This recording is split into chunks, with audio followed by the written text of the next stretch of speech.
Estamos ao vivo já? Parece que sim. Ah, parece que sim. Aí sim, então tá bom. Salve, salve, galera. Boa noite. Tem todo, né, agora essa questão de esperando as pessoas chegarem, enfim. Mas, bom, acho que a gente pode ir começando. Primeiro eu gostaria de dizer o tamanho da alegria de estar aqui mediando essa mesa de debate com pessoas tão incríveis que fazem trabalhos tão importantes. Bom, antes da gente começar essa conversa, eu quero me apresentar um pouco. Eu me chamo Naira Laís, sou cantora e compositora e comunicadora. Venho direto do Grajaú, Zona Sul de São Paulo, e fui convidada pelo Festival Pangeia para estar aqui mediando essa conversa. Acho que é importante falar, né, de antemão, o que é o festival, qual é a ideia do festival, compartilhar aí com vocês. E aí eu vou pegar uma colinha aqui para não esquecer nada. Mas o Festival Cultural Pangeia é uma idealização do coletivo Misturarte, que é voltado à cultura popular brasileira, dos imigrantes e refugiados que vivem aqui. O festival teve a primeira edição lá em 2016 e, ao longo desses 4 anos, tem reunido artistas brasileiros, imigrantes, refugiados e seus descendentes com apresentações, mesas de debate, lives espontâneas e muitas outras ações. A edição desse ano, de 2020, tem como tema as conexões entre os continentes americano e africano dentro do Brasil, e todas as atividades, incluindo essa mesa de debate, são voltadas à formação de reflexão sobre esse tema. Bom, é importante também destacar que o projeto foi contemplado pela 4ª edição do Programa de Fomento à Cultura das Periferias da cidade de São Paulo, da Secretaria Municipal de Cultura. Uma coisa muito importante, né, de se falar também, é que o tema que a gente vai abordar hoje é a juventude na periferia e a formação de guetos. E quando a gente fala, né, nessa formação de guetos, a gente vai discutir aqui não só os guetos geográficos, mas também os guetos simbólicos, os guetos imagéticos, subjetivos, enfim. Então, só para vocês entenderem um pouco mais qual vai ser esse... A galera aí que está assistindo, que está chegando, sejam bem-vindos, vão chegando. Fiquem à vontade também para fazerem as suas perguntas, que no final a gente vai conseguir dedicar um tempinho aí para fazer. E quero agradecer, obviamente, né, a esses 3 convidados incríveis. Muito obrigada, Gabriel RG, Stephanie Catarino, Felipe Couto, muito obrigada por terem topado aí esse convite. E tenho certeza que vai ser uma conversa muito, muito, muito rica. Bom, para que vocês possam se apresentar, nada mais justo do que vocês, né, mesmo, tenham essa palavra e falem um pouco sobre quem são vocês, quais são os corres de vocês e como também vocês acabam se conectando com esse tema de a formação dos guetos e juventudes também na periferia, porque, né, vocês 3 ainda são muito jovens, né, gente? Vamos lá. Então, fiquem à vontade. Felipe, se você quiser começar, pode começar. É isso, a palavra é de vocês. Boa noite a todos que estão aqui. Primeiro, quero agradecer o convite do Festival Pangeia. Fiquei muito feliz desde o início, desde dos primeiros diálogos, e mais feliz ainda quando eu vi essa formação da mesa, pessoas que eu admiro muito o corre, que eu observo, já vejo conectados em redes, e é muito importante, né? Cada vez mais esse momento aí, pelo menos isso, esse isolamento nos deu, criando novas formas de se conectar. E, bom, eu sou Felipe Couto, eu tenho 36 anos, é curioso, né, estar aqui nessa mesa falando sobre juventude, mas nos leva para várias reflexões, que eu acho que vai ser muito rica aqui. Eu, eu nasci na Zona Leste, na Vila Carrão, na verdade, Vila Santa Isabel, e aí minha construção é baseada na cultura hip hop. Comecei com a dança, treinando na garagem, na rua de baixo, na rua de cima. Com os 16 anos, comecei para os primeiros bailes de break ali na Rio Branco, e aí eu construí minha carreira, aí construí minha comunidade. Foi o primeiro momento ali, eu lembro muito bem, essa primeira vez que eu chego numa porta no baile de hip hop, que eu me sinto parte de uma comunidade, me sinto parte de uma tribo, pessoas que se moviam como eu gostava, se vestiam, falavam, e eu devo minha construção intelectual, afetiva, de redes ao hip hop. Isso há 20 anos, e nisso, né, trabalhei com companhias cenicamente, projetos sociais, projetos de formações artísticas, como dança vocacional, que me deu a oportunidade de circular em várias quebradas, Por mais que eu tenha crescido na Zona Leste, meu primeiro grupo foi no Campo Limpo, e hoje eu faço parte da companhia Sansa Croma, que tem sede no Capão Redondo. Então eu sempre falo que minha segunda casa, minha segunda quebrada é a Zona Sul. Tenho muito afeto por todo o movimento cultural também da Zona Sul. E eu sou idealizador do Coletivo Homem, que é um coletivo que se forma em 2016, formado por artistas pretos, LGBTQIA+. A gente se encontra a partir das edições da Festa Amém, que foi um rolê pensado a partir da necessidade de se criar um espaço de acolhimento de pessoas pretas LGBTQIA+, que na época, né, ainda hoje, se existe muito pouco esses espaços, então nasce da necessidade de se acolher, de trocar experiências, de dar espaços para a subjetividade e também para tudo que está em volta, que é a estética, que é a dança, que são as narrativas, são os conhecimentos. E hoje, né, como eu falei, faço parte da Sansa Croma e também acabo de assumir a direção da Aliança Pró Saúde da População Negra, uma construção em rede que já começou em 2018, né, sou membro fundador, e no sábado passado a gente teve a assembleia, onde a gente elegeu a direção, e eu fico muito feliz de também, a partir da arte, estar à frente dessas ações que pensam a saúde do nosso povo.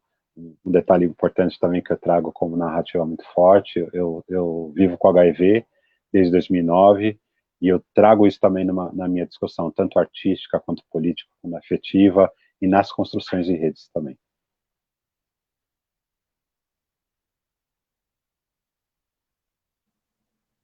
Massa. Stephanie, por favor.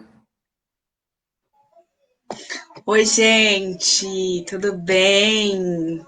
Primeiro que é um prazer e uma honra estar aqui com vocês hoje.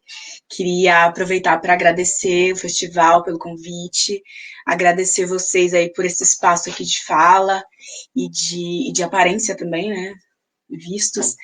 Eu me chamo Stephanie Catarino, eu tenho 27 anos, sou educadora, sou historiadora e sou apresentadora e idealizadora do programa Aonde é o Rolê, que é um programa de internet, um programa independente, que começou na internet, né? A gente foi também para a TVT, ficamos até fevereiro desse ano em exibição na TVT, mas foi um programa de internet, inicialmente, que buscava valorizar, enaltecer e divulgar artistas, espaços e grupos culturais da Zona Sul. Eu nasci na Zona Sul, no extremo da Zona Sul, eu vivi e ainda vivo aqui na Zona Sul, no Jardim Nakamura, aqui na região do Jardim Ângela, e é isso, acho que é isso.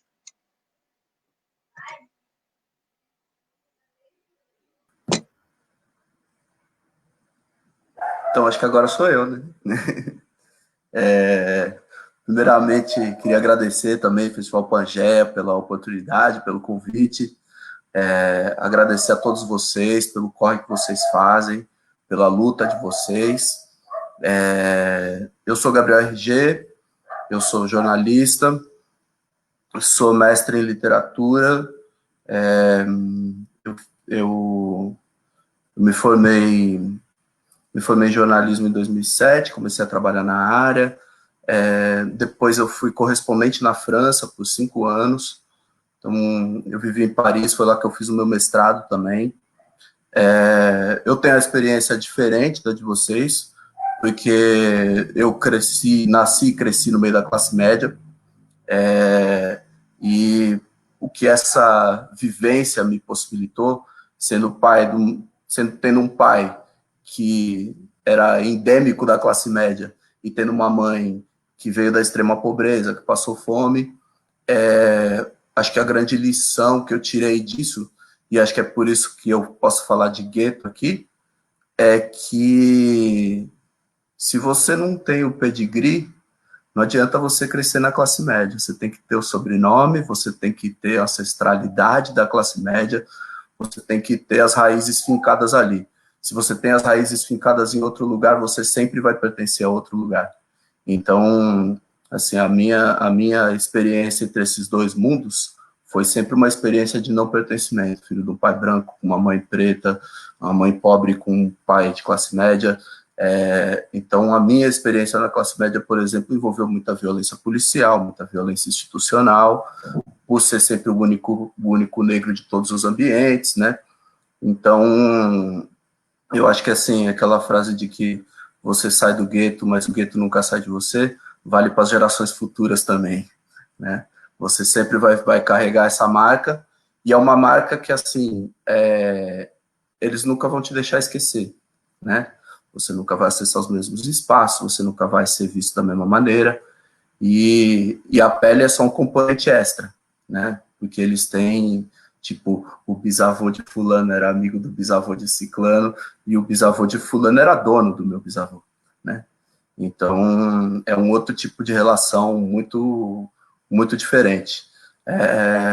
Nessa caminhada, a minha conexão sempre foi essa, né, de buscar o crescimento para o povo preto.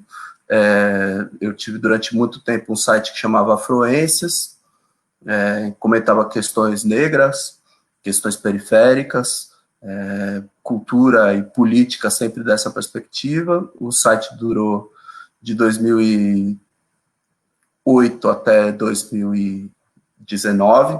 Depois eu comecei a colaborar com a Mídia Ninja e sou colunista hoje da Mídia Ninja e apresentador de um podcast de política internacional que se chama Fronteiras.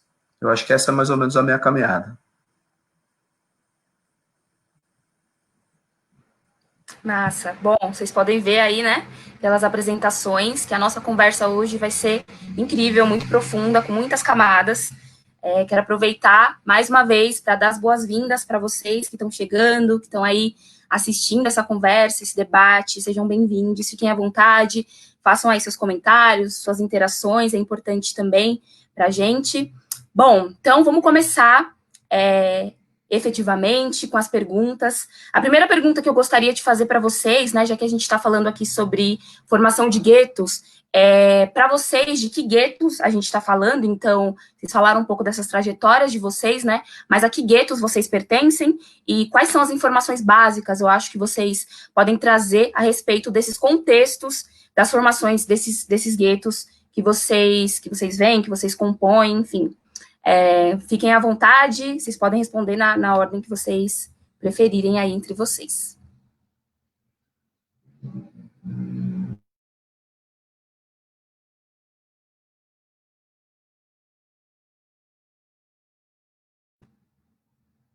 Eu vou chamar, então. Aquela. Você quer ir, Felipe? Já abri meu microfone. Já abriu, então é isso.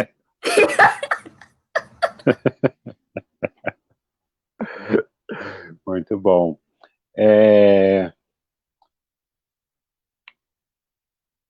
Que guetos estamos falando, né? Acho que quando o próprio Pangea fala um pouco sobre esse trânsito, né? Fala sobre a diáspora, estamos falando sobre esses corpos, essas experiências de vida em trânsito. Então, a minha construção também como identidade, eu sempre me vi também nesse lugar do trânsito, buscando sempre espaços, né? Criando fissuras nos espaços, buscando conexões. Então, hoje eu fico muito feliz, assim, quando eu vejo um movimento negro, periférico, LGBTQIA+, com a presença de mulheres lésbicas, mulheres trans, homens trans, em seus territórios. Então, eu vejo isso como algo muito revolucionário, porque, historicamente, pessoas LGBTQIA+, não tiveram suas casas como um lugar seguro, não tiveram suas ruas, seus bairros como um lugar seguro, e muitos tiveram que buscar, às vezes no centro, às vezes num outro bairro, às vezes muitas vezes num bairro de elite, ou numa festa de elite, um lugar que se sentisse pertencido, né, que se sentisse acolhido de alguma forma. E hoje, quando a gente vê essa nova geração ocupando espaço de fábrica de cultura, ocupando espaços de céu, ocupando as esquinas, com sua caixinha de som, com sua estética, costurando roupas juntos, a gente vê que esses passos que vieram lá de Chica Manicongo, outras pessoas que construíram, Madame Satã, que tacaram pedra, né, nesse sistema, esse sistema com C, construído pelo homem branco, de classe média, isso tem resultado agora. Então, acho que quando eu falo de guetos, eu falo um pouco também desses guetos, desses territórios em trânsito, que é onde eu me vejo muito, né? Eu gosto muito de dialogar com diferentes quebradas, com diferentes espaços, porque cada um vai trazer um conhecimento diferente. Como eu falei, né, eu me construí a partir do hip hop, meu primeiro grupo no Capão Redondo, mas em 2014, 2015, a partir das pesquisas das danças urbanas, que é a área cultural que eu me aprofundei, eu chego na cultura ballroom, né, e é isso que eu vou falar um pouquinho sobre essa outra cultura, essa outra comunidade que hoje eu estou imerso, que eu dialogo e construo minhas atividades em parceria com essa comunidade. É uma cultura, só explicando para quem não conhece a cultura ballroom, é uma cultura que nasce nos Estados Unidos, mais especificamente no Harlem, construída pela comunidade negra, latina, LGBTQIA+, a partir das drag balls, né, que eram os bailes drags. E aí, em meados dos anos 70, uma icônica drag chamada Crystal LaBeija, ela denuncia o racismo nesses espaços, nesses concursos de beleza, onde o padrão eurocêntrico era sempre valorizado, sempre ganhava essas pessoas. Então, ela escolhe não estar mais nesses espaços, nesses guetos brancos, né? A gente tem que entender que a hegemonia também cria seus guetos. Então, a Crystal LaBeija escolhe não pisar mais naqueles espaços e construir uma outra estrutura, né, de bailes, de espaços. Então, ela constrói uma cultura baseada na ideia das houses, das casas. Então, ela cria a House of LaBeija, que era a casa dela, e a partir dessa figura, né, que ela já tinha construído, ela começa a acolher outras pessoas, entendendo que a comunidade LGBTQIA+, está no trabalho sexual, está, né, na venda de drogas, está em vários lugares de vulnerabilidade, e é necessário ter uma figura, uma liderança que consiga criar diálogos com essas pessoas. Então, a Crystal LaBeija foi essa mãe que acolheu e construiu essa nova ideia de arte com acolhimento, e isso revolucionou, né? Tem a performance aí como uma frente, e é desses guetos que eu falo, que eu pesquiso, que hoje em dia eu vejo a Ballroom como um espaço de conhecimento, né? Então, mais uma vez, o povo preto, que ocupa as ruas, que ocupa vários lugares que se conectam, cria um novo jeito de pensar o mundo. Então, a cultura Ballroom, para mim, é um gueto revolucionário, porque ele, por si só, em sua estrutura, ele já é interseccional. É uma palavra que muitos de nós tenta trazer, tenta entender, tenta realmente colocar em prática. Ele já é interseccional porque ele é parido por uma mulher trans, preta, que vivia o boom da AIDS. Então, essas pessoas, essa comunidade foi fortemente afetada por uma epidemia da AIDS, né? Uma epidemia, tantos nomes que a gente está vivendo hoje em dia, né? Então, os povos pretos, né, os corpos pretos, pessoas pretas, constroem diariamente formas de acolher.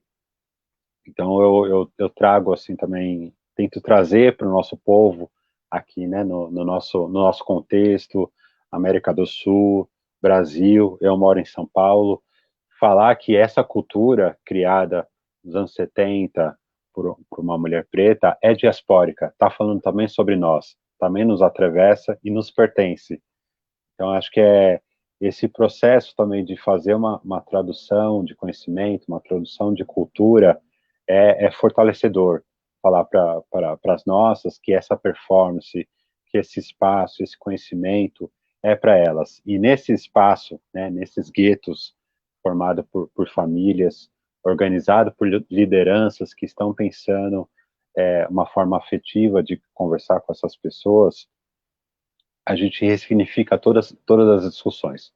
Então, acho que hoje em dia a gente vive uma crise identitária, onde ninguém consegue falar, ninguém consegue se escutar, e esse espaço da Ballroom eu vejo de muito valor, porque é um espaço que dá fala, é um espaço que escuta, espaço que vai falar sobre questões muito complexas, como uma transição de gênero, como uma não adequação também de gênero, né?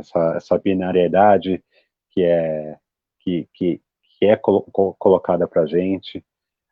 Vai falar sobre a sexualidade, que ninguém em nossas casas a gente não aprende sobre nossa sexualidade, né? Muita nossa sexualidade é colocada, é aprendida a partir da pornografia. Então, como Corpas Pretas também, a gente fala sobre o que é o erótico para nós, né? O que é o prazer, o que é o tesão, o que é gozar. E isso também implica toda a questão da saúde sexual, que é muito pouco falada, acho que por todos os movimentos, mas que afeta diretamente quem está morrendo pela HIV, pelo vírus da AIDS, quem está sofrendo pelas outras ISTs, quem está sofrendo também de depressão, por solidão, por outras violências físicas e psicológicas, são as pessoas pretas LGBTQIA+. Então, acho que a arte, a cultura, tem esse papel de falar o que não consegue ser dito por palavras, né? Que às vezes é o corpo, às vezes é uma imagem, às vezes é uma simples exaltação, de ver uma mana entrando pela porta e gritar para ela, pelo batom vermelhão que ela tá, pela roupa curtinha que ela tá, porque outros espaços, na escola, na igreja, em casa, ela nunca teve isso. Então, acho que essa questão da exaltação comunitária é algo revolucionário, e é esse gueto que eu trago. E eu apresento para todo mundo que está nos assistindo, que já assistiu Pose, que já assistiu Paris Burning e outros documentários, se conectar com sua comunidade local, que é um lugar que tem a possibilidade de criar, de te abraçar. Não sei se eu me estendi demais, a gente vai se emocionando. É um pouco isso. Que bonito. Obrigada, Felipe. Muito obrigada. Stephanie, você quer ir? Tá mutada. Ai, gente, desculpa. Eu comecei já a falar aqui, não, posso ir, pode ser eu, que lindo, Felipe, adorei. Também vou emocionando aqui. Acho que é bem nessa linha que o Felipe fala, né, nesses espaços de exaltação. Eu também penso que os guetos que a gente fala são espaços de construção coletivamente, é espaço de construção de identidade, é espaço de construção individual, espaço de coletividade. Acho que são esses os guetos que a gente fala. Eu acho que, um pouco diferente de vocês, eu vou por uma linha mais, né, da historiografia. Isso é ruim de desfazer, enquanto pesquisador da história, porque o conceito de guetos, ele acaba acontecendo em 3 momentos, 3 experiências, que é a experiência judaica, no começo da Era Moderna, depois a gente tem a experiência com o nazismo, e depois a gente tem a experiência afro-americana, que eu acho que é a experiência que tem muito mais a ver com a gente, né, enquanto periferia.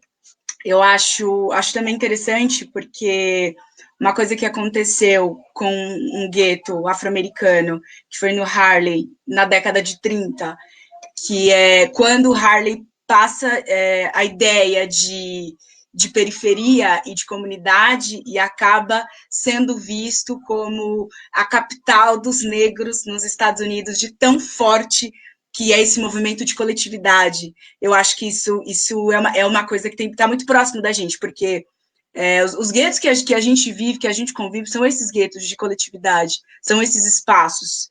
Eu, como nasci e cresci na Zona Sul, que é um espaço que a cultura que ferve demais, O meu gueto é esse, é o sarau, a gente está junto no teatro, que também é muito forte, na dança, que também é muito forte. Esses são os nossos guetos aqui na Zona Sul. E eu sempre uso a questão dos guetos afro-americanos, porque eu acho que é o mais perto que a gente tem da nossa realidade.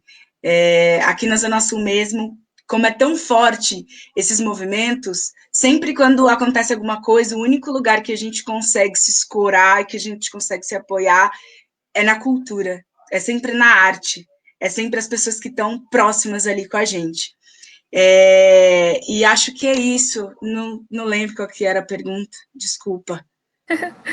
Imagina. Imagina. Na verdade, até contextualizando para a galera que está chegando agora também, a gente está começando esse debate falando um pouco sobre juventudes periféricas e a formação de guetos.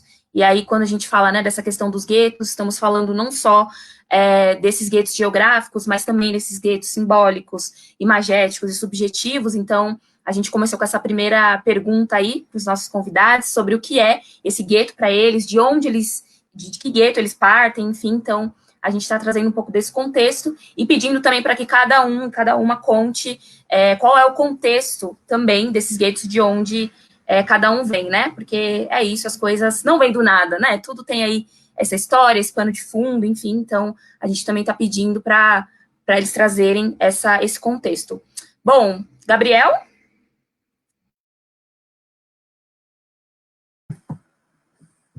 Desmutei, né? Vocês estão me ouvindo? Sim. Tá. Eu quero conectar com as falas dos dois, na verdade. Assim, primeiro, o Felipe falou uma expressão que eu acho muito interessante, que é revolucionar o gueto. E a Stephanie falou sobre como a arte permite ressignificar o gueto, né? O gueto, historicamente, como a Stephanie bem destacou, é uma imposição. O gueto não é uma coisa que é formada por nós, é muito diferente de um quilombo, né?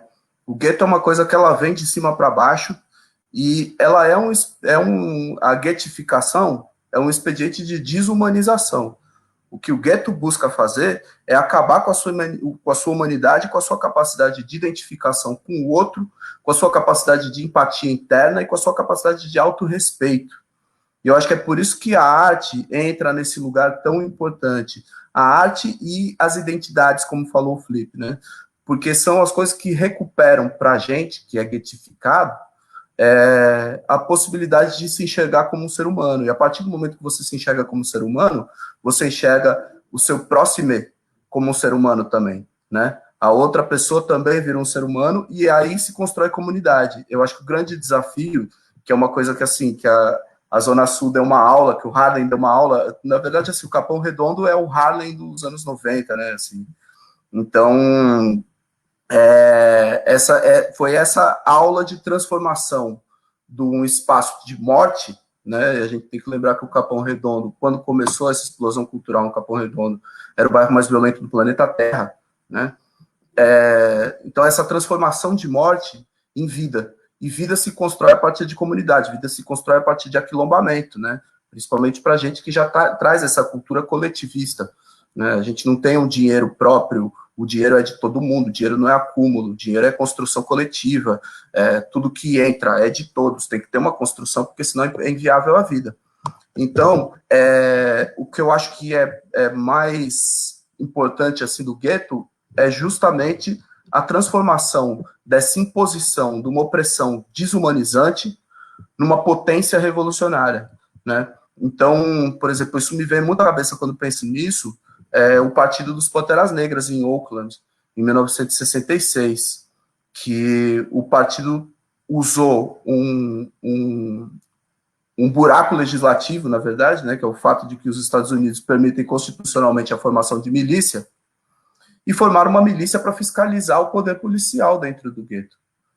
Então, assim, a princípio, o único objetivo do Partido dos Panteras Negras, quando começou lá com Huey Newton, com Bob Seale, em 66, era fiscalizar a ação da polícia, que é uma coisa que, assim, nos acompanha desde a escravidão, né? Que o capitão do mato se converteu em policial e até hoje a função dele é caçar negro, assim como o camburão é o navio negreiro, e assim como a cadeia é a permanência da senzala, né, e dos nossos campos de castigo.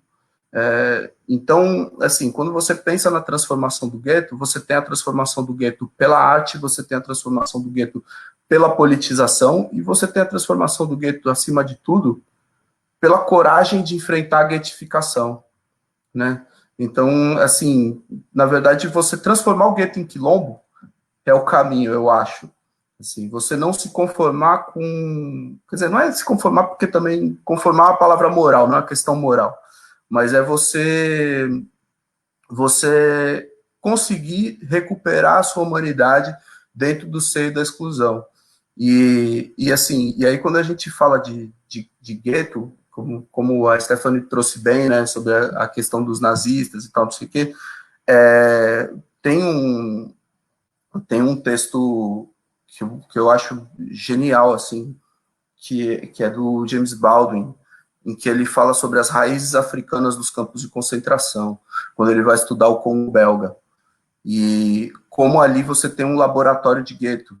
Então, assim, o gueto começa a surgir, na verdade, no estertor da escravidão, com o fim do tráfico negreiro, você começa a construção de gueto para impedir que essas pessoas coisificadas recuperem sua condição de pessoa, né? Então, a arte tem essa possibilidade de transformar as pessoas coisificadas em pessoas de novo, e além disso, que eu acho que é a maior potência que a arte tem de todas, que é a capacidade de mudar as metáforas com que a gente lê o mundo.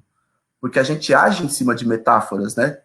Nós estamos destruindo o mundo hoje, levando o mundo para o caos absoluto, porque nós partimos da metáfora de que a gente é o ápice da criação, sabe? Isso é uma lenda, que a gente está separado da natureza, né? Então, assim, a arte tem essa capacidade transformativa que permite reverter a opressão e potência revolucionária. Então, é o Ballroom, é o Capão Redondo, é o Harlem, é o Oakland 66. Então, para mim, o gueto, na verdade, é a maior potência da transformação, que é justamente quando o gueto vira quilombo. Nossa, massa.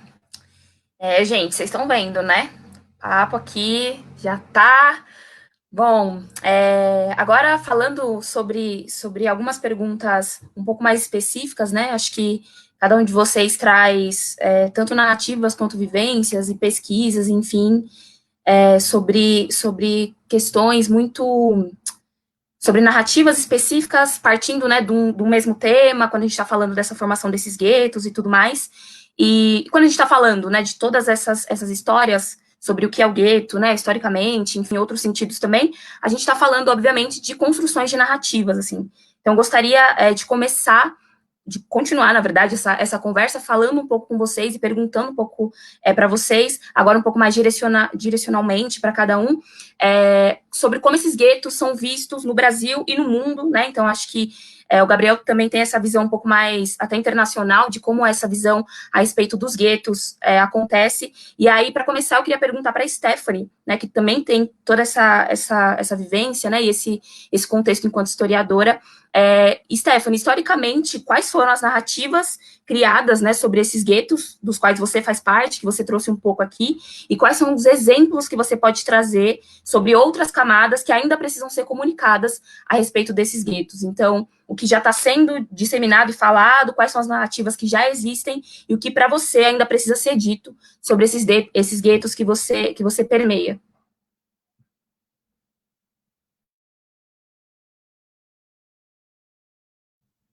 Tá mutada. Ai, gente, me avisa. Ai, que horror. Que coisa feia, vexame. Bom, eu acho que a gente já deu uma avançada aqui, né, historicamente, na formação desses. Ih, Stephanie Acho que caiu. a Stephanie caiu. Sim.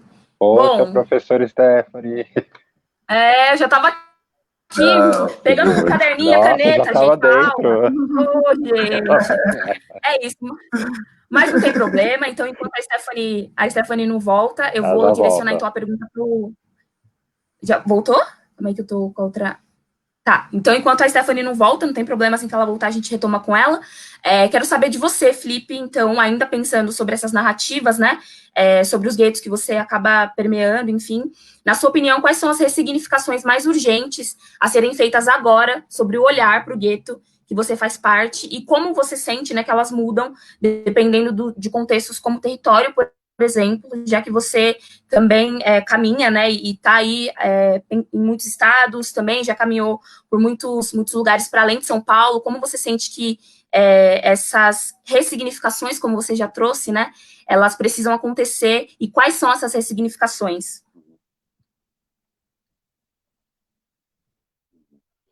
Bom, eu sou da dança, assim, uma questão que eu sempre presto muita atenção e vejo um valor muito importante é realmente a gente pensar o corpo, né? Quais são esses corpos, quais são os diálogos, quais são as narrativas que eles trazem para os seus espaços, quais são as transformações. A gente sabe, corpos pretos, sabe que a própria presença já é transformadora, né? Quando a gente entra no banco, quando a gente entra numa loja, ou quando a gente entra numa universidade, a gente sabe que transforma esses espaços.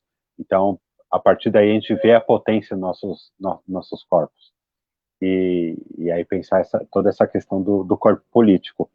Mas eu levo aí para um lugar mais subjetivo, né, mais íntimo. Eu acho que esse entendimento, assim, como eu já pontuei assim um pouco, já direcionei sobre a sexualidade, sobre a identidade de gênero. Eu acho que, falando também sobre juventude, a juventude está trazendo um outro olhar sobre a identidade de gênero, sobre a orientação sexual, essas caixinhas que o pensamento eurocêntrico, que o pensamento cristão nos colocou, está sendo rompida geração por geração. Então a gente vai entendendo que a gente pode ser muito mais que homossexual, ou heterossexual, ou bissexual. A gente pode ser realmente o que quisermos, né? A gente pode ser muito mais do que homem ou mulher. A gente pode ser o que quisermos. A gente pode pensar nossos corpos, nossas vestimentas de uma outra forma. Então, acho que as urgências, né, as ressignificações que esses corpos estão criando é realmente uma tecnologia de conexão. Acho que há muito tempo nossas comunidades vêm se conectando, então não é à toa que surge uma bicharte lá em João Pessoa, uma poesia que rasga, que traduz, e um verso traduz coisas que a gente não está conseguindo expressar, e ela grita por nós. Ela está lá em João Pessoa, e é um corpo que está ligado com o continente africano, é um corpo que está ligado com Harlem, está ligado com o Capão, está ligado com o Choco na Colômbia. Então essa ideia realmente de uma conexão, assim, a gente percebe que estamos no futuro, de fato, né? Essas tecnologias são outras. Tem a internet, que às vezes falha, que às vezes não funciona, mas a gente está se percebendo, a gente está se olhando. Então, acho que é essa potência do corpo ali que tá traduzindo e está transformando todos esses espaços, é algo assim que a gente tem que olhar cada vez mais e saber, né, que a gente se entender como corpo potente, como corpo forte, como corpo saudável, né? Eu sou vegetariano, dialogo com muitas pessoas da nutrição, que está falando sobre nutricídio, que está falando sobre formas de nos fortalecer, e nossas ancestrais já ensinaram isso, né? Como fortalecer esse corpo através da alimentação, através da espiritualidade, a religiosidade também é importante. Então, acho que dia a dia a gente tem que aprender a se amar, né? Tem que aprender o nosso valor que foi roubado, foi tirado da gente. Então, acho que essa forma de estar em roda, estar em comunidade, estar em gueto, também é uma forma de trocar valores. E esses valores eu te dou um valor, né? Eu te agrego valor da mesma forma que você me agrega o valor, e isso vamos nos fortalecendo cada vez mais. Então, acho que essa ideia também dos guetos territoriais tem uma potência assim que eu não tive, né? Eu não tive uma comunidade de bichas do meu bairro que a gente se maquiava e tudo. Eu tive que me forjar ali dentro da cultura hip hop, né, ser aceito, ser tolerado como um gay, mas ele é masculino, e isso sofreu, né, isso passei por diversas violências, e esses guetos no território têm a função também de forjar, de preparar essas corpas para circular para o mundo. Eu quero ver minhas manas se formando na faculdade na França, se formando nos Estados Unidos, e estando fortalecidas, chegando lá fortalecidas, sabendo o seu valor. Então, um pouco essa é a importância desse corpo fortalecido, plural, enfim. Demais, demais. Stephanie? Oi, estão me ouvindo e vendo bem? Não estou te vendo. Ah, sério, tô vendo mas todo tô ouvindo. mundo. Não, mas acho que tudo bem, né? Acho que a gente pode seguir, porque a gente tá te ouvindo. Desculpa, galera. Né? Vamos. Mal aí, amigos de mesa, Imagina. espectadores, apresentadora. Foi mal aí, a gente já tinha conversado um pouco sobre isso antes do ao vivo, né? Da questão geográfica da internet para a gente aqui do Fundão. É cada vez mais complicado. Falei que é um vexame a gente participar de live, de repente você cai. Que coisa, né? Tava prevendo. Bom, acho que eu já tinha dado uma entrada aí, junto com o Gabriel, né, na formação dos guetos, historicamente falando, os guetos dando um olhar assim para a história. Durante muito tempo foi um espaço, um dispositivo, né, sócio-organizador, foi um espaço de exclusão mesmo, de confinamento, de pessoas consideradas despossuídas. Eu já tinha citado 3 experiências, né, que foi com judeus, com os nazistas, depois os afro-americanos, e teve também uma experiência em uma cidade do Japão também, que aconteceu isso, e nada mais é do que uma violência coletiva. E aí, também citei sobre os guetos que a gente é próximo mesmo, como os guetos afro-americanos. Então, a chamada era progressista acabou contribuindo muito isso. Era progressista ali em 1890, era do ativismo social, da criticidade, de posicionamento político nos Estados Unidos, que ficou bem forte.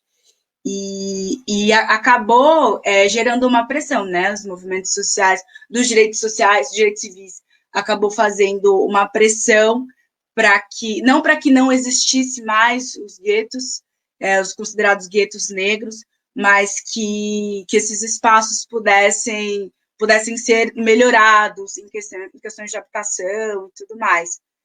E aí tinha feito uma relação com os nossos guetos, os guetos que a gente vive, os guetos que a gente conhece. Tinha falado também da arte ser muito forte na Zona Sul, reforço isso. O interessante que eu acho que eu consigo fazer essa análise temporal sem cometer anacronismo é que nos Estados Unidos, por exemplo, teve essa questão dos movimentos dos direitos civis como pressão mesmo para melhorar os guetos. E aqui eu posso falar bem tranquilamente que não houve uma pressão dos movimentos dos direitos civis, mas que a pressão foi através da arte, porque não foi só a arte de entretenimento, mas foi arte política mesmo. A gente tem isso bem forte com os Racionais MCs, com letras que falavam mesmo a realidade dos guetos. Isso é bem forte, e o conceito de gueto ele foi se modificando, né? Depois da Segunda Guerra Mundial também, com essa pressão e tudo mais. Acabou que cresceu uma metrópole negra dentro do seio de uma metrópole branca.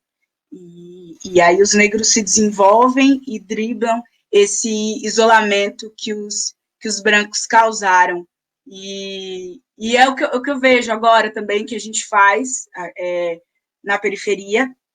Acho que a gente dribla também muito isso, na forma de nos organizar, na forma de ouvir música, na forma da poesia, enfim, dos nossos encontros. Acho que a gente também acabou driblando isso, e os comércios, por exemplo, é um exemplo muito claro disso, dos pequenos bares que tem no bairro, que a gente não precisa ir até o Carrefour para comprar um óleo, a gente pode comprar as paradas no cara que mora ao lado da gente. Acho que isso é um grande exemplo de organização, de coletividade e de crescimento entre nós. Acho que é isso. Mas agora sim a gente está te vendo, Stephanie. Maravilhosa. Agora estamos te vendo. Massa. E você, Gabriel? Bom, na verdade, a pergunta que eu tenho mais direcionada para você é sobre quais são as narrativas criadas, né, sobre esses outros guetos que você observou, os guetos que você conviveu, né, subjetivamente, enfim, fora do Brasil também, né, então você tem essa visão também mais macro, enfim, tipo, de fora do próprio país. Então, eu gostaria muito que você compartilhasse com a gente quais são essas narrativas de gueto que você observou fora do Brasil. E, bom, já que você tem essa experiência, né, também enquanto jornalista, queria que você trouxesse aqui para a gente qual fala, manchete ou ponto de vista que você acessou, né, pensando fora mesmo do país, te chamou mais atenção a respeito dessas narrativas sobre esses guetos que você observou. Tá. Vou contar uma história, assim, que, na verdade, eu vivi na França, eu trabalhei na França como jornalista durante todo o período, desde a invasão da Líbia até a chamada crise migratória. Então, o surgimento do Estado Islâmico, os atentados de Paris, 2015, eu cobri. Então, eu tive a possibilidade de ver a formação de um gueto do zero. E o que é a reação de um país europeu que é um país que já... A França tem uma coisa assim, a França vive de passado, né? A França é o país da Revolução Francesa, mas, assim, desde a Edith Piaf, a França não cria um músico, sabe? Assim, é uma coisa... Então, eles têm essa coisa, não, a gente precisa proteger a língua francesa, a gente precisa proteger a cultura francesa. Isso é muito forte na França, não é à toa que a França foi um dos países que teve o regime colaboracionista com os nazistas mais importante na Europa inteira, né? Que foi o regime de Vichy. Mas, assim, eu estava na coletiva de imprensa em que o ministro das Relações Exteriores da França anunciou a invasão da Líbia. Naquela noite, os Rafales franceses invadiram Trípoli e Benghazi. Hoje são as duas capitais da Líbia, porque a Líbia se dissolveu como Estado. Mas, assim, a desculpa toda sempre se personifica em alguém, né? Então, é o Saddam Hussein, é o Nicolás Maduro, se você coloca em alguém, ali a gente vai arrancar a cabeça da cobra e vai matar todo o problema. A real é que, assim, a Líbia, na época, era um Estado super organizado, a Líbia do Gaddafi. Claro, o Gaddafi era um cara que estava no poder há muito tempo, mas o Gaddafi também tem uma história um pouco mais complexa do que o que se diz. O Gaddafi foi um líder pan-africanista, o Gaddafi foi uma das pessoas que recebeu o Nelson Mandela antes da prisão. Então, assim, tem toda uma história complexa em torno do Gaddafi antes dele ser reduzido a ditador, fascínio e tal, não sei o quê. O que acontecia é que a Líbia recebia muita imigração da África subsaariana. Então, assim, você tinha muita gente do Congo, muita gente da Nigéria, muita gente do Chifre da África, muita gente da Somália, que trabalhava e vivia na Líbia. Quando o Estado líbio foi dissolvido, uma das primeiras coisas que acontece é a escassez, né? Então, escassez de trabalho, escassez de comida, escassez de tudo. E o povo líbio, o povo árabe líbio, se voltou contra essa imigração que era muito forte, muito presente na Líbia. Então começou aquele ciclo de xenofobia monstro que terminou no mercado de escravo do Estado Islâmico, que talvez seja uma das imagens mais assustadoras que a gente teve nos últimos anos, né? E aí a galera começou a fugir pelo Mediterrâneo. Então era cruzar o Mediterrâneo, que, assim, às vezes uma balsa para 20 pessoas carregava 250, e as balsas naufragavam aos montes, assim, e os países europeus começaram a passar legislação atrás de legislação, não para resolver a situação da Líbia ou para salvar as pessoas em alto mar, mas para dar um jeito de bloquear as pessoas de chegarem no território europeu. Então, isso amplificou as mortes no Mediterrâneo pra caramba, mas a galera ainda chegou. A galera ainda chegou e começou uma formação de gueto, e assim, então, várias ocupações na periferia de Paris. Eu morava no bairro periférico de Paris, então eu morava do lado de uma ocupação de imigrantes líbios. Teve uma favela que se formou no centro de Paris, tipo, a 200 metros do Moulin Rouge, assim. E aí, tipo, mas claro, as imagens da imprensa não mostravam isso. Eu fiz matéria sobre isso, fui lá, conheci e tal, não sei o que. E é uma favela muito louca, porque, assim, as pessoas não têm uma identidade cultural. Você tem 15 religiões em 50 barracos, entendeu? Você tem 10 idiomas. Gente que... Pô, o cara fala... Eu conheci um professor, cara, que o cara falava 8 idiomas. Nenhum idioma europeu, sabe? E o cara tava lá, enfim... Mano, e assim, era uma situação de favela que... raramente eu vi coisas tão precárias assim. Porque... Tipo, a galera não tinha banheiro, então fazia as necessidades no trilho do trem, que passava embaixo. A galera não tinha condição de ter qualquer trabalho, então pegava coisa da rua, tentava vender, a polícia vinha, jogava as coisas da galera no trilho do trem, isso à luz do dia. Então era uma violência institucional muito forte. E aí teve um episódio que foi...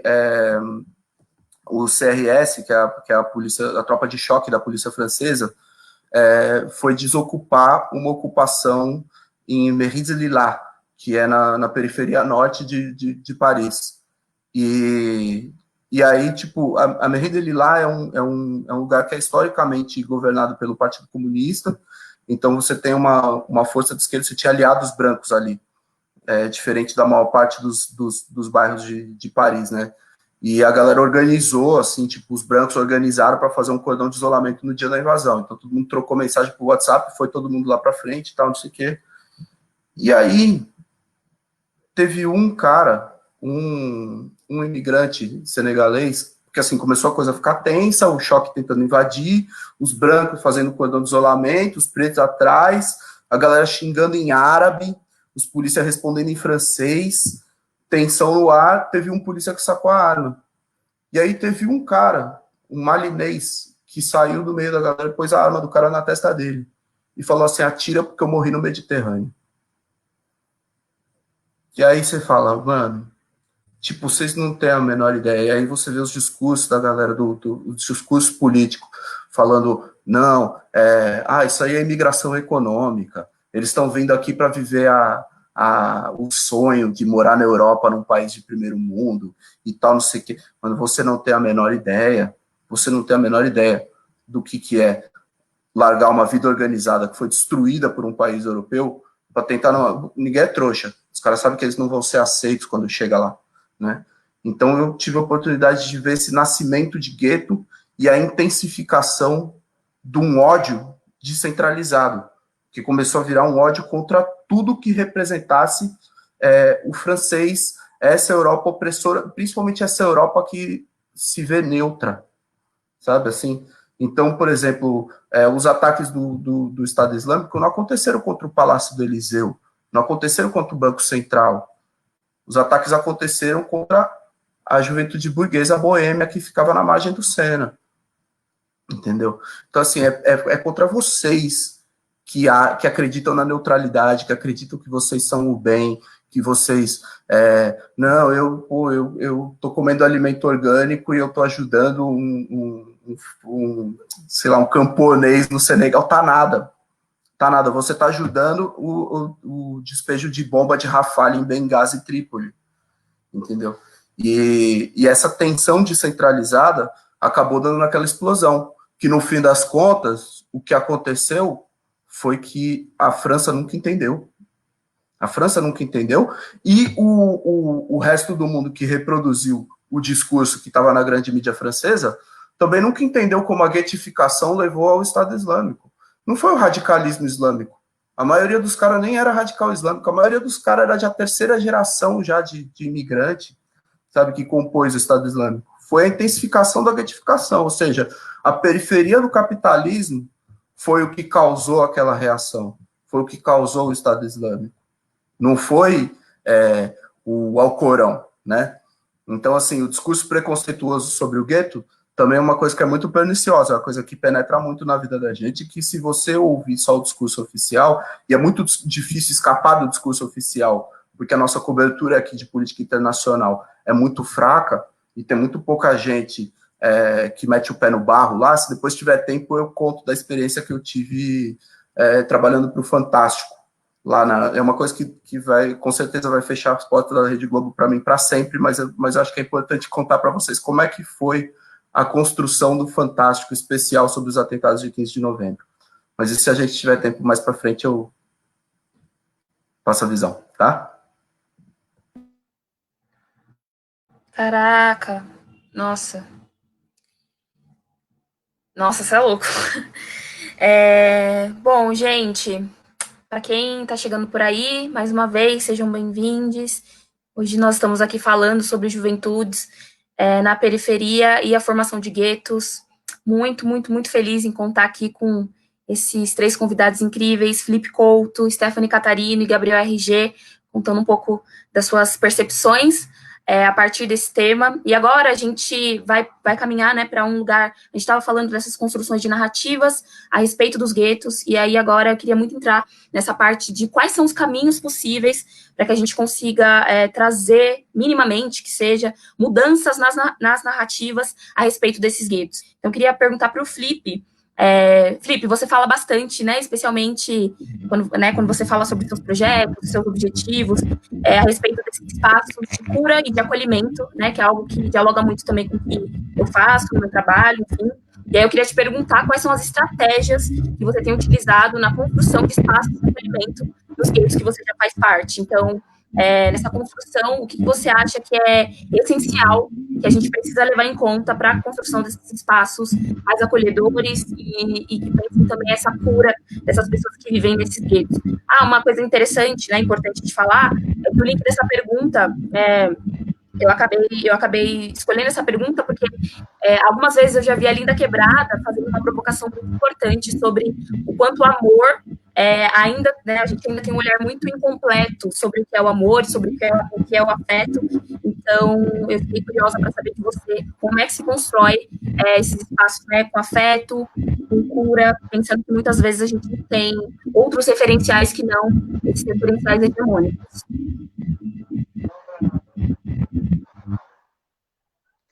Maravilha. Sou suspeito, né, para falar sobre essa questão do amor. Eu realmente amo a hashtag Amor Preto Cura. Tem um filme que chama Línguas Desatadas, em inglês é Tongues Untied, onde Marlon Riggs, que é uma grande referência para mim, poeta, cineasta, bicha preta, morreu em decorrência da AIDS, que no filme ele usa a frase o homem negro amando o homem negro é um ato revolucionário. E isso a gente pode estender para outros gêneros, porque ele traz essa ressignificação do amor, né? Que nós, né, a comunidade se amar é uma contranarrativa. A gente foi feito, mesmo nos guetos, a gente foi colocado ali para se odiar, para se degladiar por um pedaço de pão, por um emprego, por um espaço no ônibus, por uma madeira, por um teto para o seu barraco. Então, a gente criar uma nova forma de se relacionar e entender o amor, né, entender o afeto, entender o carinho, é chegar nessa meta, eu acho que para todos nós que estamos aí na sociedade, que é a cura, né? Tanto cura de doenças, de chagas, mas também essa cura espiritual, essa cura ancestral, né? Essas cicatrizes que carregamos, traumas de vários tipos, é um processo que eu acho que todo mundo que tá nessas frentes, eu imagino que, né, todo mundo que está aqui, muita gente está assistindo, principalmente pessoas que estão relacionadas à cultura e educação. A gente está cada dia pensando uma forma de sobreviver, e sobreviver para nós não é uma luta individual, sempre é uma luta coletiva. E aí no afeto é o espaço que a gente tem que criar, né? Como a gente vai construir, não só produzir conhecimento, pessoas, né, periféricas, pessoas pretas que acessam a academia, sabe essa importância de acessar o conhecimento, produzir conhecimento, mas também transmitir conhecimento. Então, acho que o afeto também é essa ponte que vai transformar, né, do micro para o macro. Como que é uma senhorinha que está ali no nosso dia a dia, que quando a gente tem a oportunidade de dar uma palavra, como é valorizar esse conhecimento e como a gente vai trazer novos conhecimentos a partir dos nossos trânsitos, né?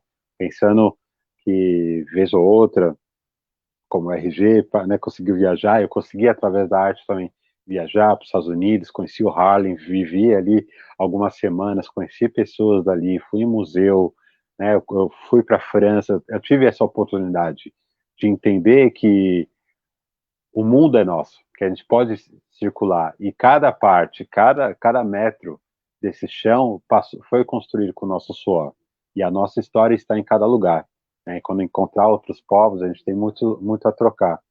Então é isso, assim, hoje eu tenho uma grande felicidade de ter um parceiro preto também, bicha, que cada dia a gente vai reinaugurando uma forma de amar.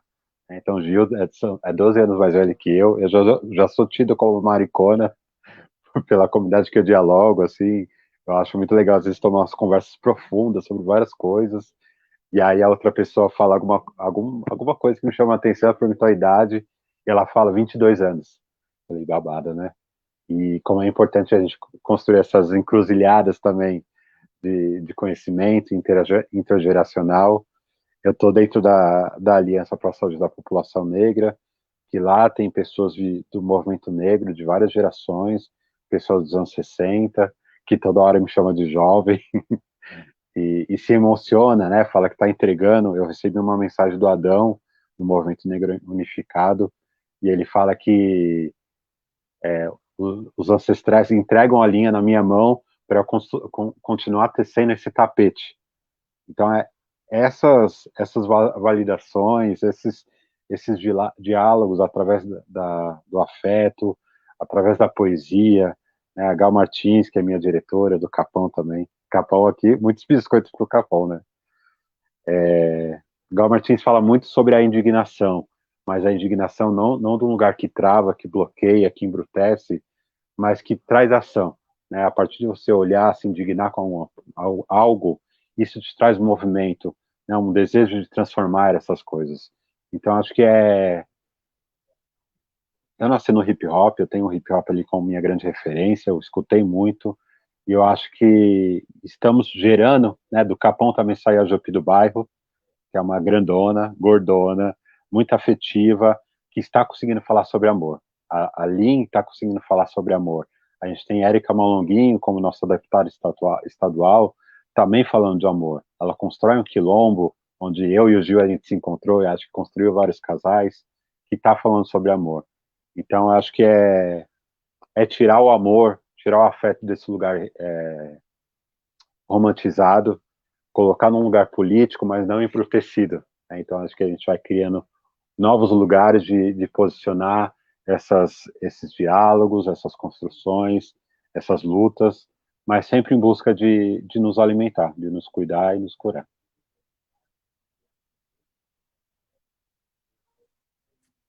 Do político, mas não embrutecido. Que coisa linda, você é doido. Um político fofo. Nossa, muito lindo.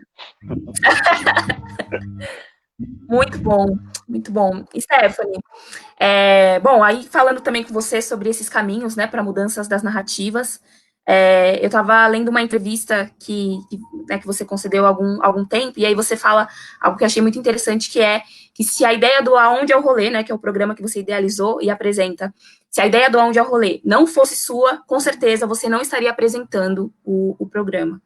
E aí, pensando nisso, eu quero te perguntar quais são e quais foram, e continuam sendo também, né, os acontecimentos ou influências cruciais na construção dessa sua autonomia para criar e dar continuidade aos seus projetos.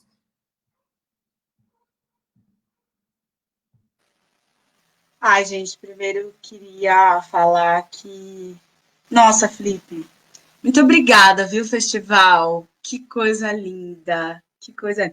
Também sem romantizar, tá? É muito bonito, muito gostoso e muito bom ver você viver isso.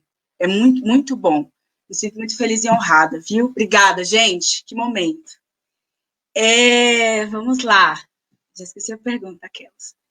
Bom, eu acho que tem a melhor definição aqui para essa pergunta. Tem a música da Emicida, Levanta e Anda, com participação do Rael, que é uma música que eu acho que pode falar bem sobre isso. Que o Aonde Eu Rolê, não sei se todo mundo sabe, mas ele não surgiu assim, pensado, não foi pensado, vou fazer. Ele aconteceu. E isso me deixa muito feliz, porque na época que o Onde Eu Rolê surgiu, o comecinho ali, os primeiros vídeos, foi em 2015. Eu estava trabalhando em uma biblioteca pública em Santo Amaro e eu queria fazer um monte de coisa na biblioteca, né? Recebi um contrato de fazer mudanças no equipamento público, no espaço público, e então eu estava com muita vontade, eu estava com muita garra, queria fazer um monte de coisa.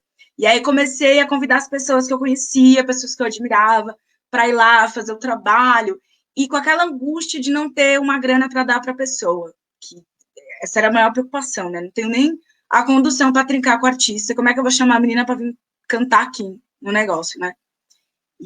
Mas a minha ideia era justamente levar a juventude para dentro do equipamento, era fazer as pessoas se sentirem parte daquilo ali, usarem aquilo dali, além dessas redes que eu fazia, de levar um artista para o equipamento, eu fazia uma rede de fazer os funcionários da biblioteca entender que aquilo dali era água parada que precisava mexer.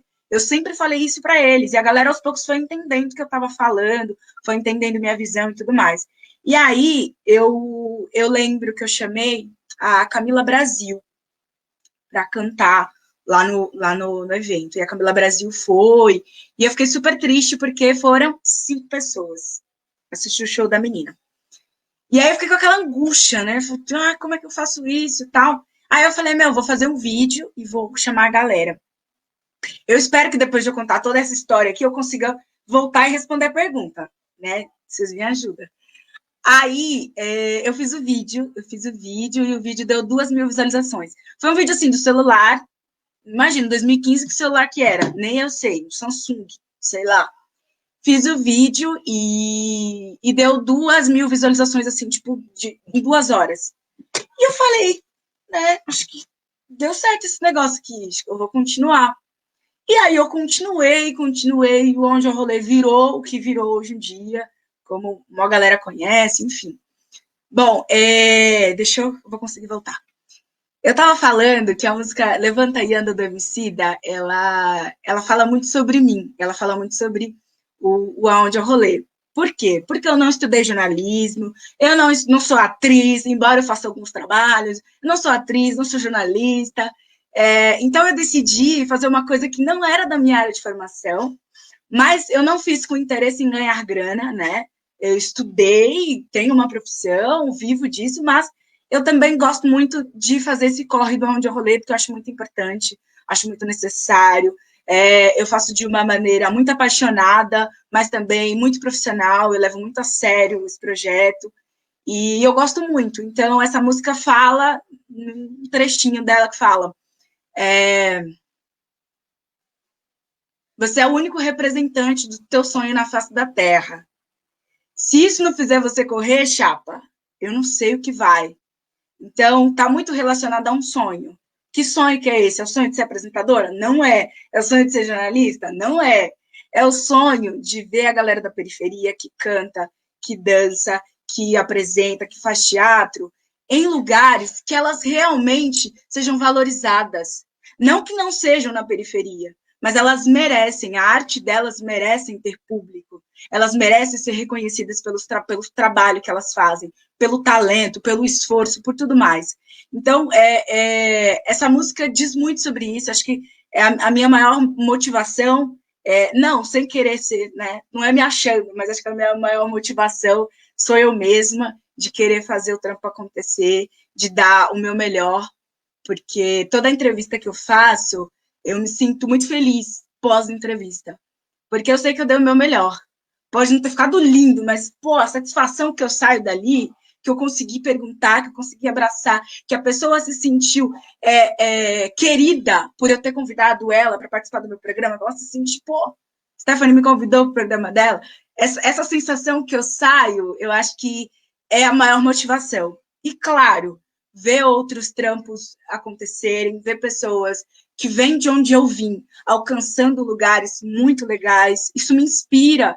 Vejo uma galera de onde eu vim, morando do lado da minha casa, que estudou comigo, que está ali lançando seu EP, que está fazendo seu clipe. Isso me inspira a querer continuar. Então, por isso que eu gosto dessa música, porque é isso, é a gente acreditar na gente, a gente acreditar no corre e fazer o máximo para ele sair o máximo de lindo possível. E é isso. Lindo, lindo. Massa. Ai, ai. Gente, incrível, né? Conta aí nos comentários o que vocês estão achando. Interajam com a gente também, que é muito importante, né? Saber como tá chegando essa conversa. Eu tô amando, não sei aí nossos convidados, mas eu particularmente tô amando. Bom, e já que a gente está falando, né, sobre tudo isso, sobre como a gente pensa novas narrativas, Gabriel, eu assisti uma das lives que você fez aí nesses últimos dias, né? E aí você falou uma frase que me marcou muito, assim, que foi falando sobre esses processos de desumanizações, né? Que muitas das vezes pessoas que vivem, né, nesses muitos guetos passam. Você falou algo assim: em algum lugar dentro de você, a sua humanidade sobrevive. Ela é destruída no indivíduo, mas no coletivo ela sempre vai continuar. A sua humanidade sobrevive. E eu achei isso muito lindo e quero aproveitar aí para fechar esse bloco sobre outras narrativas, outras possibilidades, te perguntando, né, para você, de que forma a cultura reconecta as juventudes periféricas às suas próprias humanidades, né? A gente falou um pouco, você deu algumas pistas, mas como você sente de que forma mesmo que essas culturas podem reconectar as juventudes das periferias a essas nossas humanidades que, por vezes, são negadas, né, a muitos e muitos de nós, assim.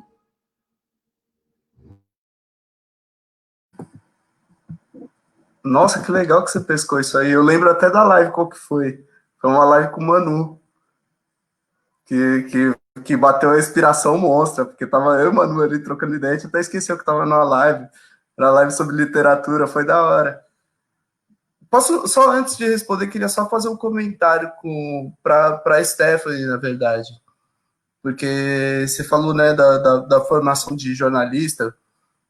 Eu acho que a formação de jornalista é mão 71, na verdade. Porque, assim, você saber entrevistar uma pessoa é uma arte da escuta.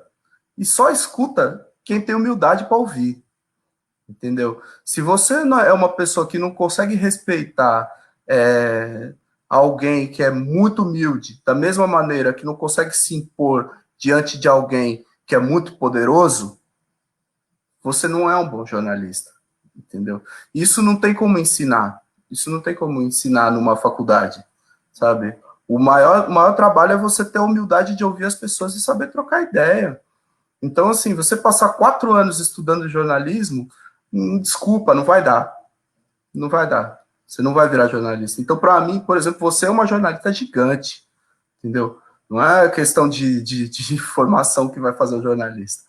É questão de humildade para escutar e vontade de comunicar, sabe? Você tem que querer que as pessoas entendam o que você está dizendo. Essa é a parada, Você tem um discurso que é complexo demais, que a palavra é rebuscada demais e que você não está chegando, você não está fazendo jornalismo, e se você não escuta os outros também, esquece, você não está fazendo jornalismo. Com relação a essa coisa da humanidade, né, eu estava discutindo com o Manu nessa ocasião aí, a questão da sobrevivência das culturas negras e da reinvenção das culturas negras apesar da escravidão, né? Porque, assim, não existe nenhum processo na história da humanidade que tenha sido tão destrutivo da individualidade da humanidade das pessoas quanto o tráfico transatlântico. E, assim, não é porque assim, sempre tem algum branco que vai falar, mas na Roma Antiga já tinha escravidão, ou senão os árabes já escravizavam, ou não sei o quê. Mano, essa é a primeira e única escravidão capitalista da história da humanidade. E qual que é o grande diferencial de você ter uma escravidão capitalista? Que você trabalha com excedente. Capitalismo é lucro. Um navio que partia da costa de Cabinda, partia com 120% de lotação, e aportava aqui no Sudeste brasileiro com 70%.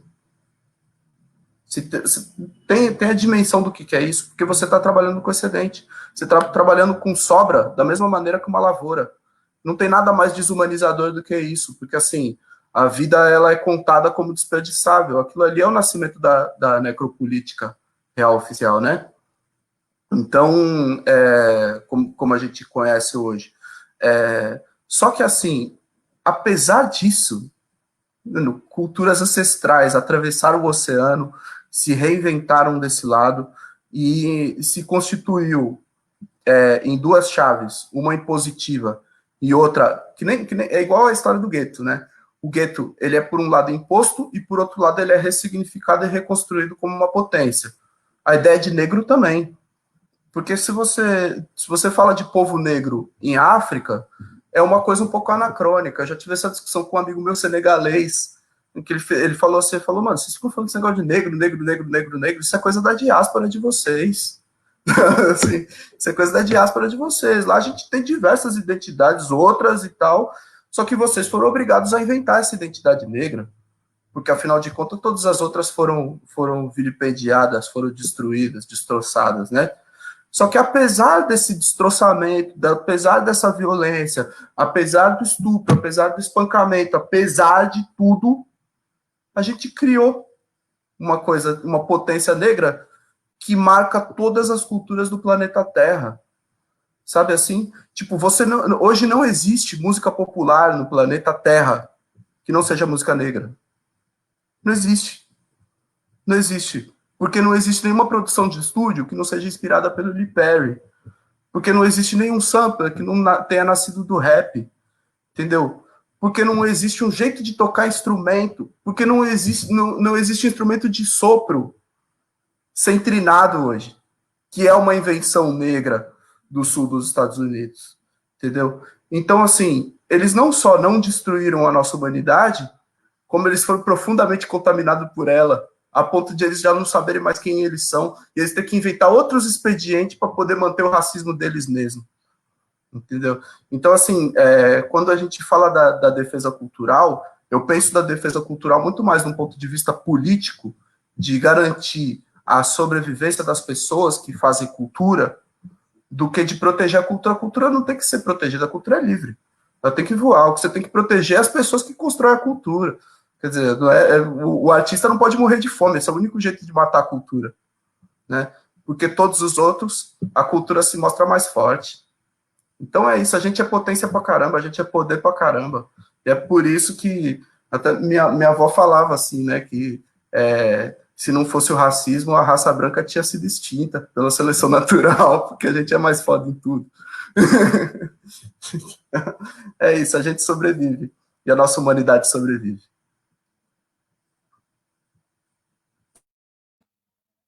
Demais, demais. Gente, estamos chegando ao final dessa conversa, desse debate. Eu sei que, né, a gente tá aqui num clima tão gostoso, mas, enfim, queria saber aí, né, de vocês nos comentários, se vocês têm perguntas para fazer para o Flip, para a Stephanie, para o Gabriel, se vocês querem saber alguma coisa mais específica, então podem enviar aí, que a gente troca essa ideia, eu faço essa pergunta aqui para eles. E aí, para fechar mesmo nessa essa conversa, eu queria falar um pouco e perguntar um pouco de vocês agora, uma visão, né, de futuro e de legados, enfim, a gente começou falando um pouco sobre o que é esse conceito desses guetos, aí a gente passou um pouco sobre as narrativas a respeito desses guetos, agora a gente falou sobre outras possibilidades, né, pensando esses olhares sobre esses guetos, e quando a gente tem essa visão de futuro, eu gostaria de saber de vocês, para vocês, o que essa geração que a gente, né, vive, enfim, poderá deixar de legado para as próximas, pensando a partir desses guetos. Então, o que para vocês fica de mais forte dessa construção, pensando espaço-tempo que a gente está vivendo, que vai se consolidar mesmo e pode inspirar e tá aí com as outras gerações futuras. Então, é um olhar mais para futuro mesmo e para legados. Felipe, se você quiser começar. Tá, é que eu fiquei empolgado, assim. Eu acho que a gente já, como eu já falei, né? A gente acabou de assistir o Wakanda de novo, para saudar o Shed, os índios chamam de Shed. E eu acho que é nítido que a gente já vive no futuro, a fala de todos vocês, Stephanie, RG, traz isso. A gente está criando o tempo todo. Nesse momento, alguma pessoa preta está criando um novo instrumento, alguma pessoa preta está criando uma dança, alguma pessoa preta está criando uma escultura, uma linguagem. Então a gente está, a nossa existência faz parte da criação e a gente está sempre à frente. Então acho que pensar o futuro é pensar essa nossa existência nos dias de hoje, mas eu gosto muito de falar e trazer nos trabalhos e pretendo me fortalecer cada vez mais nesse arquivamento de memórias. Como a gente vai fazer, como a gente vai criar tecnologia, estruturas, projetos, fortalecimentos, de não ter nossas memórias queimadas, para o próximo herê que nascer, ele já saber qual é o pedigree dele, nem sei, né? Nem gosto de usar essa palavra, mas saber quais são as suas raízes, para saber que o bisavó, o bisavô, o bisavó, a mãe teve uma história, antes dele veio muitas coisas. Então, como a gente vai construir isso?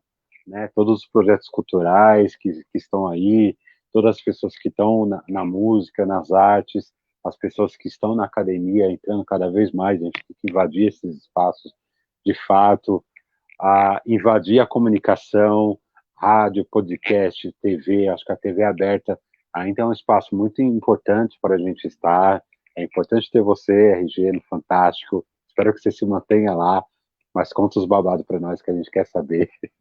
Então, como a gente vai ocupar todos os espaços de comunicação, para trocar, trocar informações, conhecimento, mas também como a gente vai construir realmente uma busca histórica, um registro histórico e entregar isso de mão beijada para as próximas pessoas.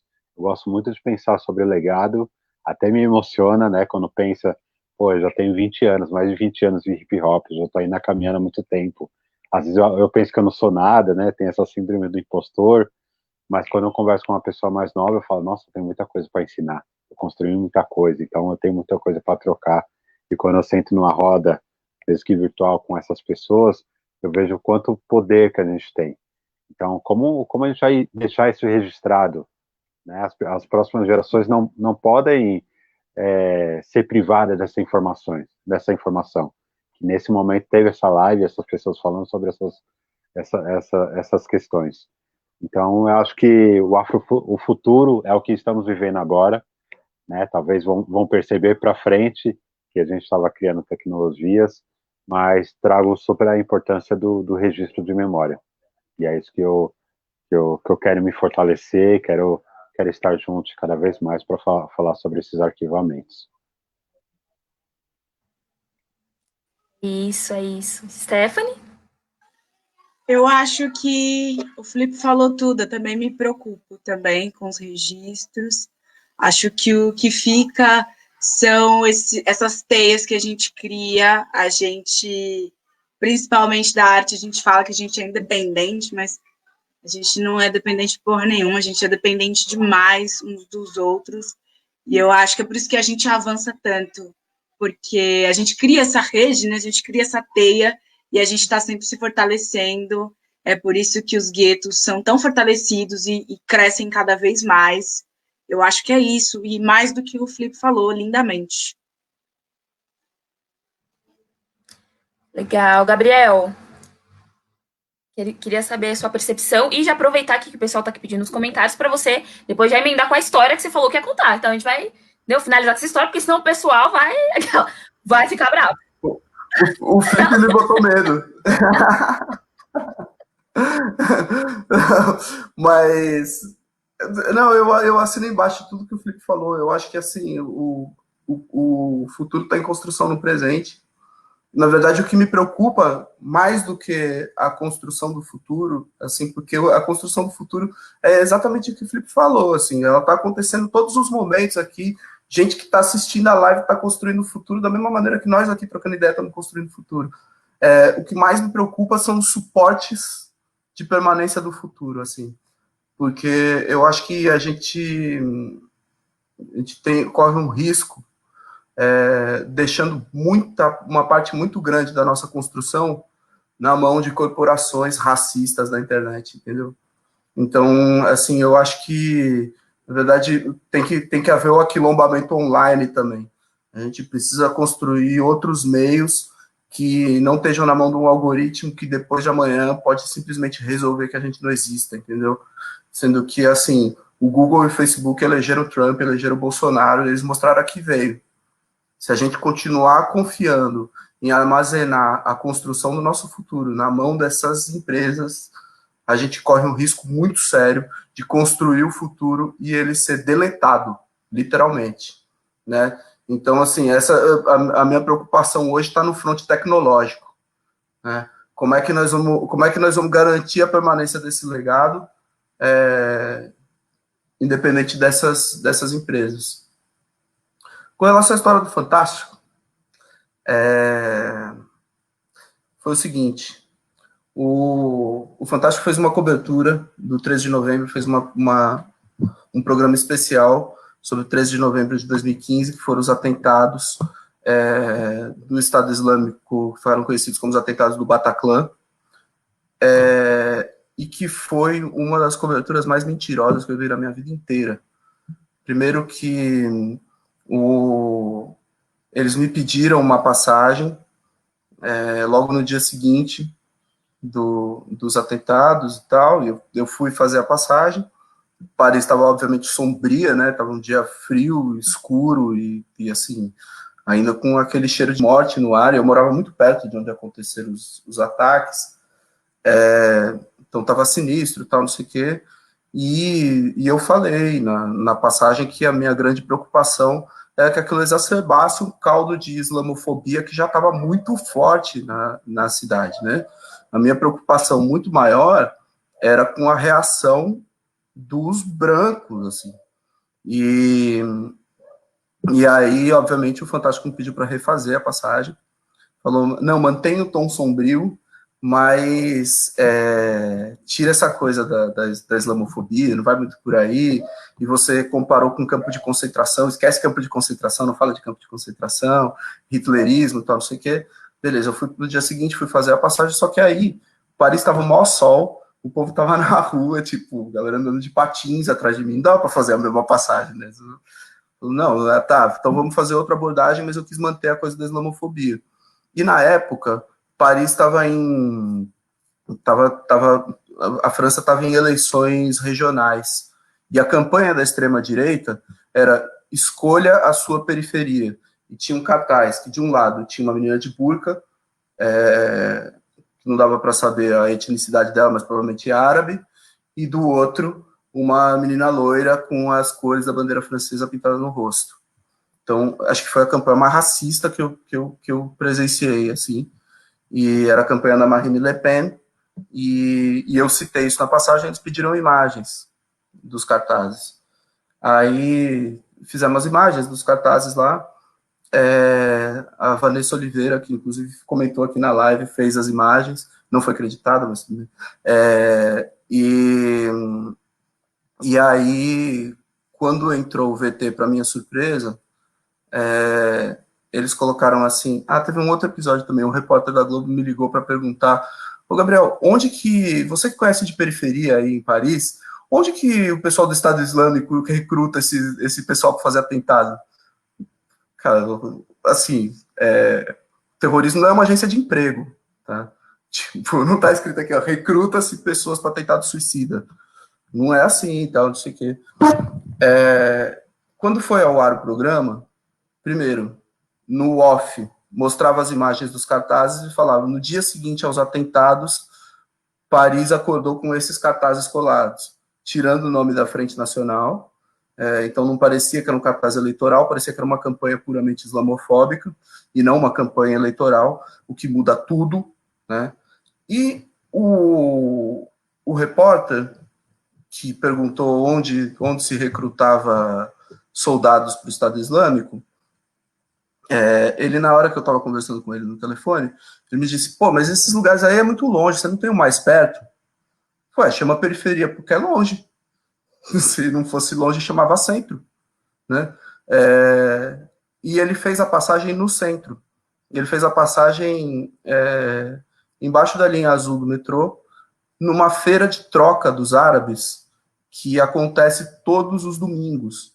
Eles têm uma feira que eles trocam roupas, eles trocam objetos e tal, não sei o quê. E a passagem dele era a seguinte, por trás da Paris do glamour, da Torre Eiffel e da Champs-Élysées, existe uma Paris sombria, onde imigrantes ilegais sobrevivem como podem, de doações e tal, não sei o quê. Uma coisa tão profundamente estigmatizante, sem contar que aquelas pessoas são árabes parisienses, não são nem imigrantes. E as pessoas que cometeram os atentados também não são imigrantes, são parisienses, sabe, assim? E aí você cria essa narrativa, que na verdade é uma criação da narrativa do inimigo, que acaba justificando o cartaz da Frente Nacional. E foi essa narrativa que o Fantástico construiu para o Brasil. Isso é uma novela. Isso é uma novela. Você escolheu um vilão, você escolheu um herói.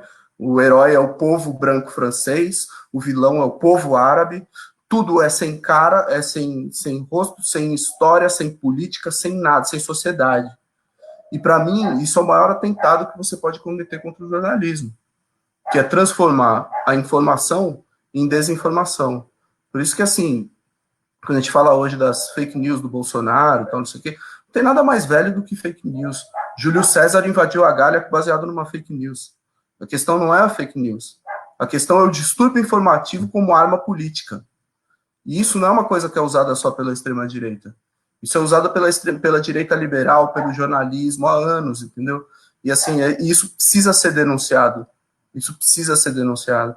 Precisa ter gente que denuncie isso, porque senão a gente está comprando gato por lebre. E isso é muito cruel, porque isso é construção de preconceito que vai dar em morte, como sempre.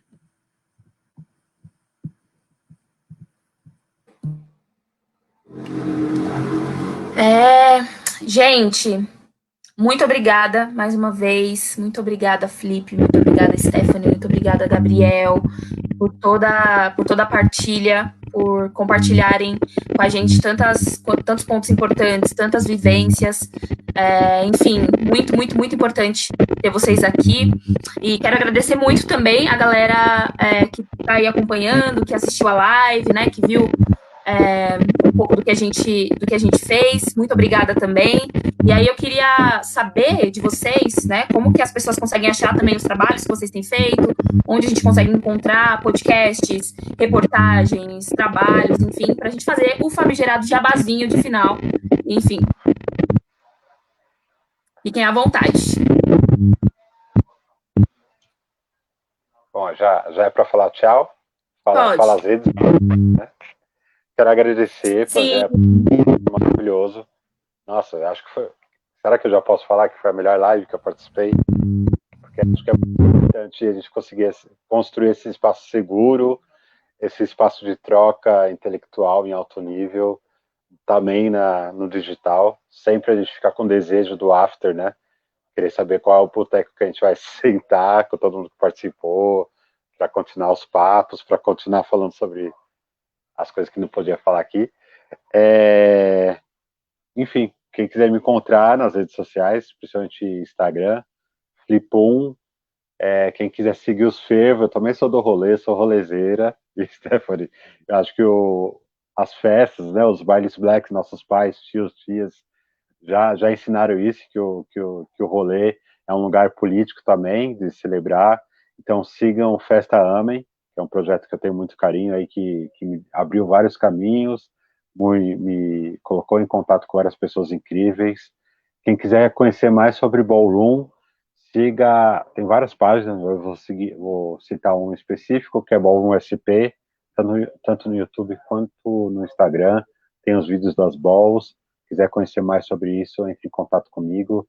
Sobre saúde também, se você quiser saber mais sobre HIV, sobre a questão de tratamento, sobre prevenção, sobre o que for, você pode me chamar no privado, que eu tô lá.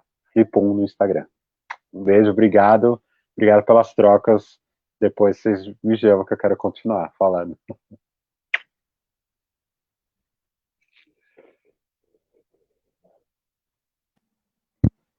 Stephanie, amiga, chegou a hora do seu jabá. Vamos! A hora mais esperada da internet. Gente, primeiro, muito obrigada, Festival Pangeia, pelo convite. Foi uma honra e uma felicidade imensa. O mais doido é que a gente se encontra para conversar e para levar alguma coisa da nossa vivência e a gente sai carregado de informação, né? A gente aprende um monte de coisa. Adoro, gente, de todo o coração. Adorei. Flip, adorei, muito prazer. Que pena que a gente não se conhecia antes, mas, né, é isso. Gabriel também. Que pena, mas é isso também, Naira. Muito obrigada, gente. Galera que assistiu aí. Bom, agora chegou a hora do marketing. Gente, sigam lá a página no Facebook, Aonde Eu Rolê. A gente também está no Instagram, a gente também está no YouTube.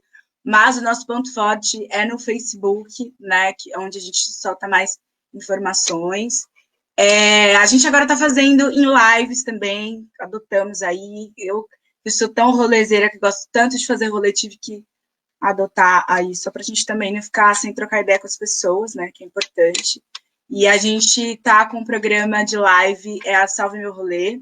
A próxima vai ser dia 19, eu ainda não posso falar os convidados, porque é surpresa, mas vai ser dia 19, tá? Então, por favor, sigam, vocês vão adorar. Muitos conteúdos, muitas pessoas legais, tá bom? Obrigada, gente. Um beijo para vocês e foi uma satisfação total.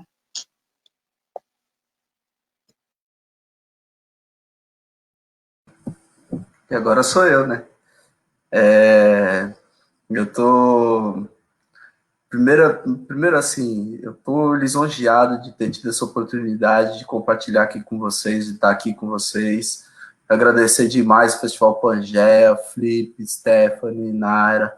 Maior satisfação. Eu também estava ansioso para saber qual era o bar.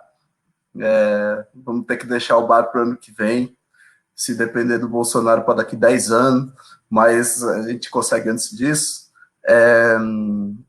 E é isso. Meu jabá é medianinja.org/GabrielRG, que é onde eu deposito minhas colunas, e tem o podcast, que é @fronteirascast. Além disso, eu estou lá no Instagram, como @GabrielRG_982, que denuncia a idade, que eu sou o mais velho de todos aqui. E é isso aí. Valeu demais, gente. Beijão para todos vocês. Fiquem bem, fiquem seguros, cuidem-se, e logo mais nós estamos juntos aí para a gente tomar cerveja e continuar o papo falando do que não pode falar aqui. Sendo que eu já falei que não pode, mas então tudo bem. Massa, vou fazer o meu também, né? Aproveitar que já tô aqui. Bom, gente, primeiro eu quero agradecer muito mais uma vez ao Festival Pangeia pelo convite para ser mediadora desse papo. Muito incrível, muito gostoso. Muito obrigada, gente. Obrigada mesmo. Eu me chamo Naira Laís, sou cantora e compositora do Grajaú, Zona Sul de São Paulo, e vocês conseguem me encontrar nas redes sociais, Naira com Y, Laís com Y, underline, Spotify, gente, vão lá, tá com stream na lenda, entendeu? Porque artistas independentes nessa quarentena, não tá fácil, então tô no Spotify, tô nas plataformas digitais num geral, tô no YouTube, procurem por lá, Naira Laís, e é isso, muito, muito, muito obrigada. Queria saber aqui com a produção, aqui no meu ponto, se a galera pode tirar uma foto, se rola, né, da gente fazer aí um registro maravilhoso, se eu posso fazer por aqui mesmo, como que vai ser, porque aí a gente já registra esse momento tão importante, né, tão especial. Vamos ver aqui. Sim, ok, vamos fazer então, falar aqui no meu ponto. Vamos fazer, então vamos lá, se preparar todo mundo. 1, 2, 3 e... Oi. Muito bom.